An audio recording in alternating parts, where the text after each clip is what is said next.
টেবিলে রাখা বোতলের মধ্যে কিছু মদ ছিল। আমি সেটা খেয়ে বোতল খালি করলাম। আমার লজ্জা মুছে দিয়ে আমি রুমের আলো নিভিয়ে দিলাম। আর বাবা আমাকে মা ভেবে বলছে, তুমি এসেছো, আমি নিশ্চিত ছিলাম একদিন অবশ্যই আসবে। আমাকে আমার মা ভেবে বাবা কোলে তুলে নিল। হ্যালো বন্ধুরা, তোমাদের জন্য আজও একটি নতুন গল্প নিয়ে চলে এসেছি। আজকে আমি বলবো আমার আর বাবার মধ্যে ঘটে যাওয়া একটি ঘটনার কথা। তাই আজকে গল্পটি খুবই ইন্টারেস্টিং হতে চলেছে। তার আগে একটা কথা বলি, যদি তোমরা আমাদের গল্প বা থাম্বনেল নিতে চাও তাহলে ডেসক্রিপশনে গিয়ে টেলিগ্রামে মেসেজ দিন। চলো গল্প শুরু করি। আমার বাবা আমাকে একটি ঘোড়ার গাড়িতে পরিণত করেছে। আমার বয়স ১৯ বছর বয়সে আমি যৌবনের দোরগোড়ায়, আমার দিকে তাকিয়েই দীর্ঘশ্বাস ফেলেছে। আমি আর আমার সৎ বাবাকে বাড়িতে কখনো লিফট দেইনি। আমার মা তার প্রেমিকের সাথে পালিয়ে গেছে, কারণ আমার বাবা কোনো কাজ করেন না। ঘুরে বেড়ানো আর মদ খাওয়াই ছিল তার কাজ। সে আমাকে খুব ভালোবাসে। এখন বাবা আর আমি ছাড়া এখানে কেউ থাকে না, এবং আমরা গরিব। আমি টেলারিং শিখেছি। আমি আমার বাবা মাকেও অনেক ভালোবাসি। বাবা দিনরাত দুশ্চিন্তায় থাকে যে আমি মদ খাই আর কোনো কাজ করি না, তাই আমার বউ আমাকে ছেড়ে চলে গেছে। আমার কোনো আগ্রহ নেই। সে আমাকে সবসময় বলে, মেয়ের যত্ন নিও, একদিন তোমার মা ঠিক ফিরে আসবে। কিন্তু আমি জানি মা আসবে না, কারণ মা তার ধন সম্পত্তির নেশায় চলে গেছে। যদি একবার কুকুর রক্তের স্বাদ পায় তাহলে সে কখনো ভাত খাবে না। যাই হোক, আমি ঘরের সমস্ত কাজ করি। একদিন আমি সেলাই মেশিনে বসে আছি। বাবা রাতের খাবার খেয়ে বাইরে হাঁটতে যাচ্ছিল। আমি বাবার হাতে টাকা দিয়ে বললাম, বাইরে ক্ষুধা লাগলে চা খেয়ে নাও, আর রাতের মদ নিয়ে এসো। বাবা লাজুক স্বরে বলল, তুই আমার এত খেয়াল রাখো? আমি জানি একদিনও মদ না খেলে তোমার অবস্থা খারাপ হয়ে যায়, সারা রাত ঘুমাতে পারো না, মায়ের ছবির সামনে দাঁড়িয়ে কাঁদতে থাকো। আমি তোমার কষ্ট দেখতে পাচ্ছি না। আমি তোমাকে টাকা দিয়ে শোধ করব। বাবা চলে গেলেন। কিছুক্ষণ পর বাবা দরজায় কড়া নাড়লেন। সে খুব মাতাল ছিল। আমি চিৎকার করে বললাম, আমি তোমাকে বাসায় এনে খেতে বলেছিলাম, আর তুমি বন্ধুদের সাথে বসে মদ খেয়ে এসেছ। এত মদ খেয়েছ নিজেকে সামলে রাখার হুঁশ নেই। তাহলে কেন এত পান করছো? আমার হাতে সাপোর্ট করে ডাইনিং টেবিলের কাছে চেয়ারে বসে সে মাতাল অবস্থায় তার শরীরটা আমার উপর হেলিয়ে দিল। তার ছোঁয়া পেয়ে আমার যৌবন জেগে উঠল। তখন বাবা বললেন, একটা ভালো ছেলে দেখে তোর বিয়ে দিতে হবে। তোর পেটের আগুন নিভানোর জন্য তো একটা জীবন সাথী দরকার। আমার মা ভোরবেলা অন্য কারোর সাথে পালিয়ে গিয়েছে। সে আমার বাবার মদ্যপানের অভ্যাস শুরু হয়েছে। আমি যদি মদপান ছাড়িয়ে না দিই তবে আমার নামও আয়েশা নয়। সন্ধ্যায় বিয়েতে আত্মীয়ের বাড়িতে যেতে হবে, তাই আমি তাড়াতাড়ি ঘরের কাজ করি। আমি আর বাবা নাস্তা করলাম। তারপর বাবাকে তোয়ালে দিতে গিয়ে বললাম, ক্লিন শেভ করে গোসল করে নিও, গরম পানি রাখলাম।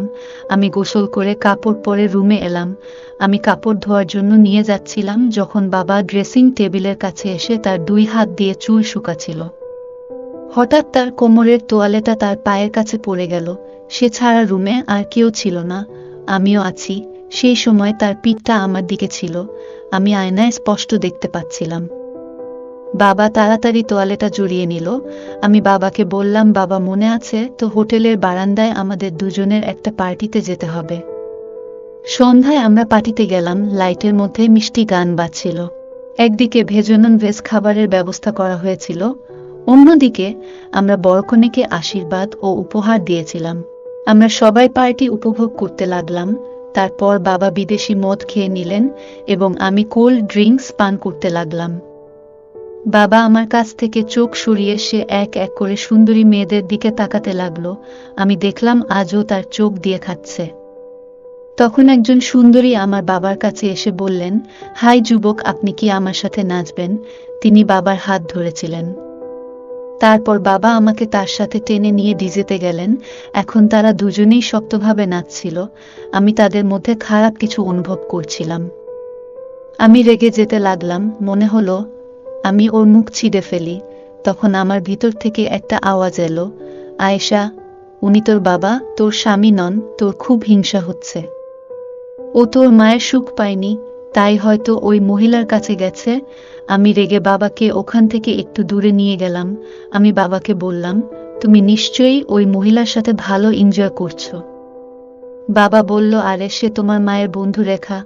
তোমার মা আমাকে ছেড়ে চলে গেছে আর ওর স্বামী ওকে ছেড়ে চলে গেছে। আমি বললাম, তোমরা দুজনেই ভালো হয়ে যাও। বাবা বলল, আরে তোর মায়ের তো পথটা একদম পরিষ্কার, এই জন্যই তোকে বলে দিচ্ছি এই মায়ের কাছে তোকে কিছু দিনের মধ্যে আসতে হবে। এই বলে বাবা আবার বোতল থেকে মদ বের করে নিয়ে যাচ্ছে। তার অবস্থা দেখে নিজেকে কন্ট্রোল করতে পারলাম না। তারপর আমরা পার্টি সেরে বাড়িতে ফিরে এলাম। এরপর থেকে বাবা প্রায় ওই মহিলার কাছে যেত। আমি ভাবছিলাম কিভাবে আমি তার কাছ থেকে বাবাকে দূরে রাখব। পরের দিন রাতে আমি বাবার রুমে গেলাম। তখন বাবার রুমের আলো জ্বলছিল, টেবিলে রাখা বোতলের মধ্যে কিছু মদ ছিল। আমি সেটা খেয়ে বোতল খালি করলাম।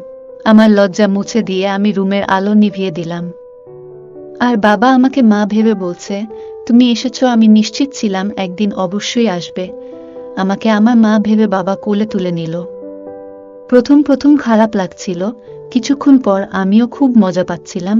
অনেকক্ষণ মজা করার পর আমি চুপচাপ রুম থেকে চলে গেলাম। বাবার রুমটা যখন পরিষ্কার করছিল তখন আমি অবাক হয়ে জিজ্ঞেস করলাম, বাবা তুমি খুশি হয়েছ তো? বাবা বলল, আজ আমি খুব খুশি, আমার অনেক দিনের ইচ্ছা আজ পূরণ হলো। আজ থেকে আমি মদ্যপান বন্ধ করে দেব। বাবার ঠোঁটে হাসি ফুটে উঠতে শুরু করেছে। কিছু পেতে হলে অনেক কিছু হারাতে হয়, এইভাবে আমাদের সম্পর্ক চলতে থাকে। যাই হোক বন্ধুরা, আমাদের আজকের ভিডিওটি এই পর্যন্ত। যদি আমাদের ভিডিওগুলি ভালো লাগে তাহলে লাইক, কমেন্ট এবং শেয়ার করুন। আর সবার আগে ভিডিও পেতে আমাদের মিস পায়েল ব্লগ চ্যানেলটাকে সাবস্ক্রাইব করুন এবং পাশে আসা বেল আইকনটি অল করে দিন।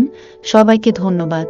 তো বন্ধুরা, এই ছিল আমাদের আজকের ভিডিও কেমন লাগলো অবশ্যই কমেন্ট করে জানাবে এবং চ্যানেল নতুন হয়ে থাকলে সাবস্ক্রাইব করবে। তো দেখা হচ্ছে নেক্সট ভিডিওতে, সেই পর্যন্ত ভালো থাকো, সুস্থ থাকো, বাই বাই।